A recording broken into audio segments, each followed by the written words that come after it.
भारत समाचार और भास्कर चैनल पर आईटी की हुई छापेमार कार्यवाही से पत्रकारों में आक्रोश व्याप्त है। पत्रकार लगातार इस कार्यवाही को द्वेष भावना व सच्चाई दिखाने की कीमत बताकर अपना विरोध जता रहे हैं। आईटी की इस कार्रवाई के बाद आगरा के पत्रकारों ने भी अपना रोष प्रकट किया।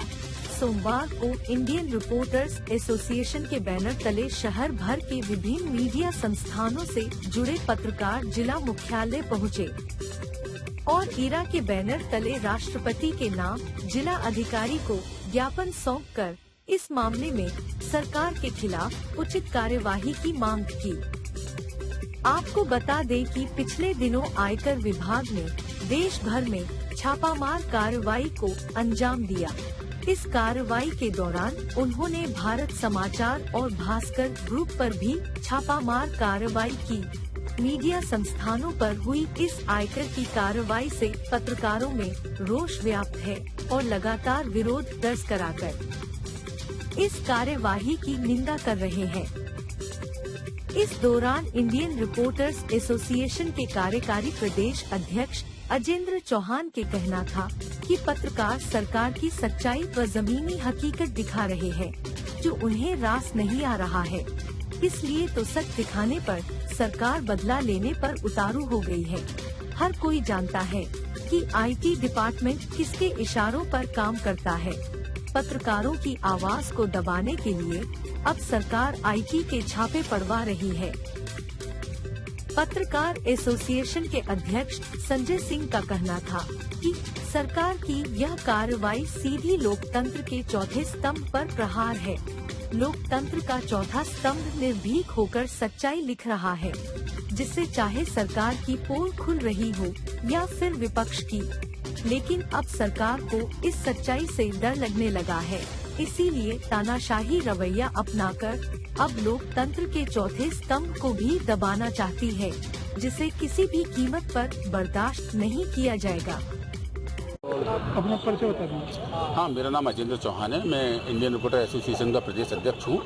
और आज हमने जिस तरह से यहाँ पर उत्तर प्रदेश में देखा गया कि भारत समाचार और भारत समाचार के साथ साथ दैनिक भास्कर के ऑफिस पर आईटी का छापा मारा गया, तो अगर जनता के बीच में सच दिखाना अपराध है और उस सच दिखाने की वजह से और आईटी का छापा मारा गया, और ये काफ़ी निंदनीय है।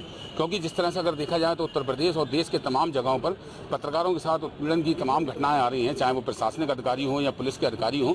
और अब जिस तरह से देखा गया कि चैनलों पर आईटी का छापेमार कार्रवाई की गई, जिस तरह से भारत समाचार में कुछ भी नहीं मिला, तो अगर सच दिखाने की वजह से सरकार चुनाव आने वाला है नज़दीक, उससे बौखलाई हुई है और सच को छुपाने की कोशिश की जा रही है, तो उसी के चलते आज एक राष्ट्रपति के लिए एक संबोधित करके जिलाधिकारी को ज्ञापन दिया है, जिससे कि आगे इस तरह की पुनरावृत्ति घटनाएं ना हो।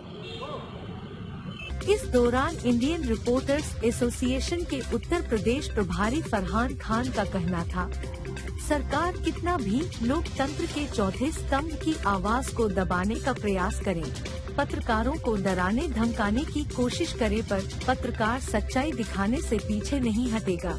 आज सरकार की इस कार्रवाई के विरोध में राष्ट्रपति के नाम ज्ञापन सौंपा है और उनसे इस मामले में हस्तक्षेप करने की मांग की है। आज डीएम साहब को राष्ट्रपति के नाम समझ ज्ञापन दिया है, क्या मामला क्या बोलते? देखिए, उत्तर प्रदेश में भारत समाचार और भास्कर समूह पर आईटी के छापे पड़े हैं। ये लोकतंत्र को दबाने की कोशिश है।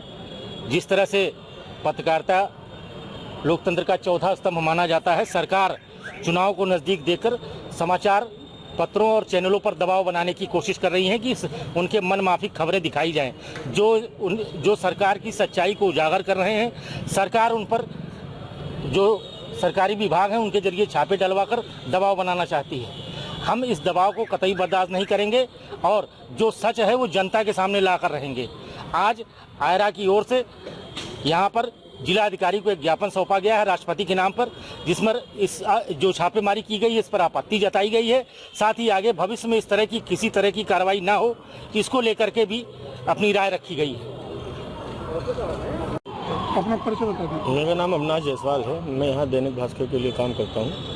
आज जिस तरह से हम तमाम संस्थानों के साथ जो अभद्रता की गई है, आईटी की गेट डाली गई है, गेट पूरी होने से पहले ही जो है उन्हें आरोपी घोषित किया जाने लगा, बाद में कुछ भी नहीं नजर आया। तो ऐसे में कहीं ना कहीं ये देखा जा रहा है कि सरकार जो है लोकतंत्र को दबाने का प्रयास कर गई है। इसीलिए आज हमने राष्ट्रपति के नाम संबोधित एक ज्ञापन जिलाधिकारी महोदय को सौंपा है और मांग की है कि हमारी स्वतंत्रता का ख्याल रखा जाए।